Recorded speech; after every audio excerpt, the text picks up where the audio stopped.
Doon na kami kila mama. Kain ako muna ng oats. Ay, nagbo-blurred.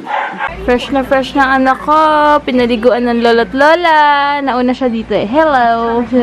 Sinundo siya sa amin. Hello. Taba-taba oh. Ang chubby-chubby mo na, ha?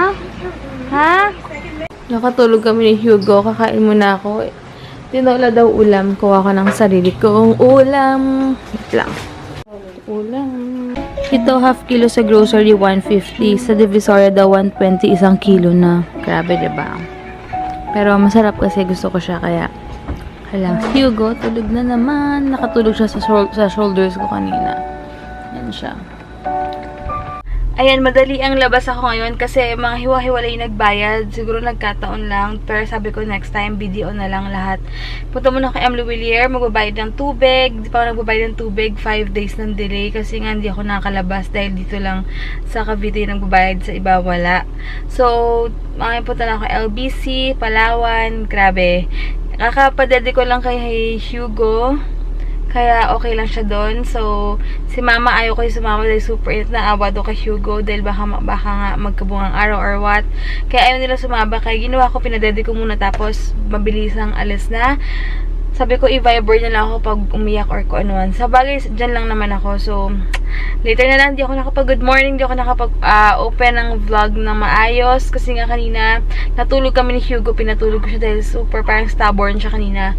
Kaya, ginawa ko, pinatulog ko siya sa shoulders ko. Tapos, kumain ako, ganyan. Kaya di ako nakapag-opening ng vlog na maayos. Pero sana maintindihan nyo. So, yun lang, later na lang ulit, guys. Buti na lang may malapit na Emily Villier dito. Ayan. Next, LBC naman. Tapos Cebuana. Buti magkatabi lang yung LBC tsaka Cebuana dito. Nasanay ni mama sa buhat eh. Kulit eh. Nasanay ni Mudra eh. Hindi dapat laging buhat yan. Hayaan mo lang siya.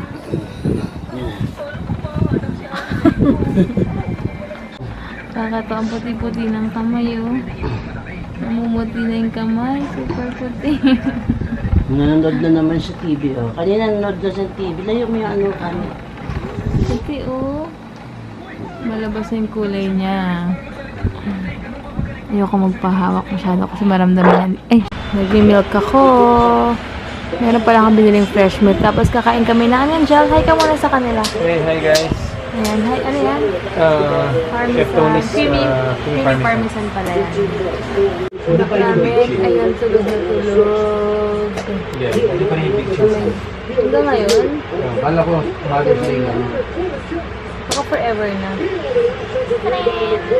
Mag-vlog na sana ako. Kaya lang sabi ni Heinz, asikasuhin ko daw muna siya. Kasi akala ko ayos siya nagamit niya. Kaya mag-vlog na sana. Kaya lang, nanood pa siya ng basketball. Anyway, tawag dito. Buti nakalis ako kanina. Kahit pa paano naman, nagawa ko naman yung mga dapat kong gawin. So, bukas, ipapadala ko yung mga packages. Tapos, yung creams and toner, siguro tomorrow, imimit ko yung supplier ko kasi dumating na. So, bukas ko kukunin. Tapos, Thursday ko siguro dadalhin kasi ang hirap shampoohan nito, matulog. Tapos, ang init-init pa sa tanghalin tapat. So, baka bandang hapon ko na lang kunin tomorrow para mapaship ko ng Thursday. Anyway, yun dito sa leeg ko, ang kati niya pa rin, kanilagyan ko ng pseudo cream, pero makati siya, pero na-lessen na compare before. Hindi pa alam kung bakit, hindi na nga ako nagne-necklace eh, pero ang kati-kati niya pa rin, or bumalik na naman yung kati niya. Dati sa, ano ko to eh, nung buntis pa ako, siguro sa init din talaga.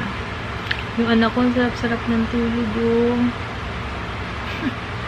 Ayun, so tomorrow mag-aayos na ako ng mga soaps, tapos ayan, ipapaship ko na, iti-text ko mamaya si kuya yung nati-pick up sa fast track. Ayun, tas meron pa ako hindi nakukuha sa bangko, pero sa mga order, mas okay na sana na sa bangko na lang, BDO na lang sa bangko dahil nga, para hindi rin ako mahirapan kasi hirap pumila, tas minsan patakas pa yung alis ko kasi nga ayaw ilabas din ni mama si Hugo ng mainit. Kasi, syempre, ayoko din kasi minsan, hindi ako masyadong nagpapump ngayon kasi nga, medyo, since malakas siya magdede, parang nape-pressure yung breast ko. So, gagamitin ko na yung pump.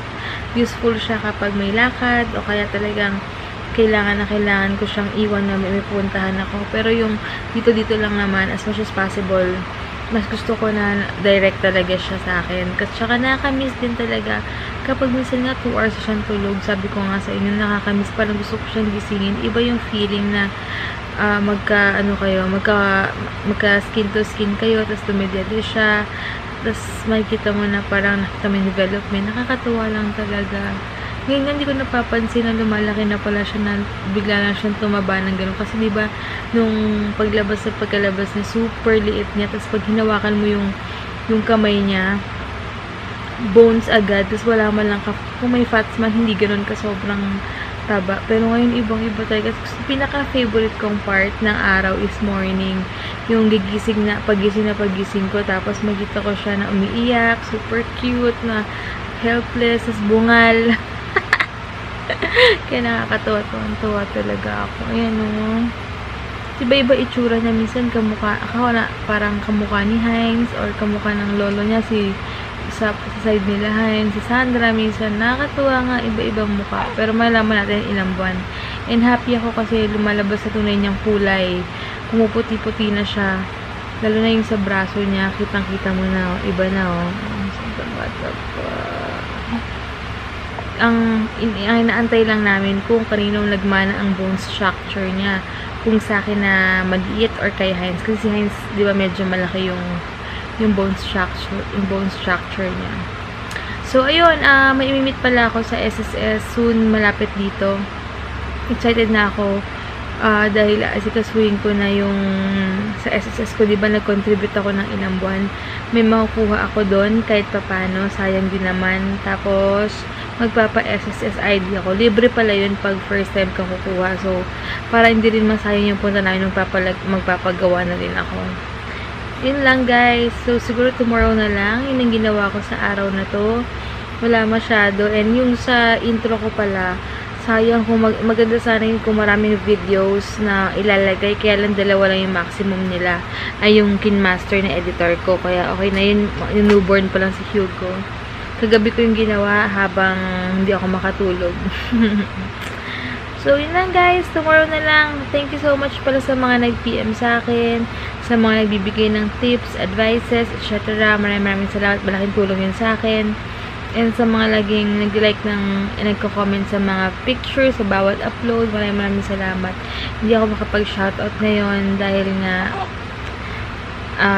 mas marami akong pahinga. Pero soon, babalik ako. Tsaka try kong, kasi may papaayos ako dito na parang makeup room ko or filming area. Mag-film ako, mag-update ako sa inyo, mga experiences ko, mga experiences ko na maging first time mom, or kung ano man mga tips naman na kala mo hasang-hasa. Hindi, yung mga nalaman ko lang na ako mismo nakadiscover, i-share ko yun sa inyo soon.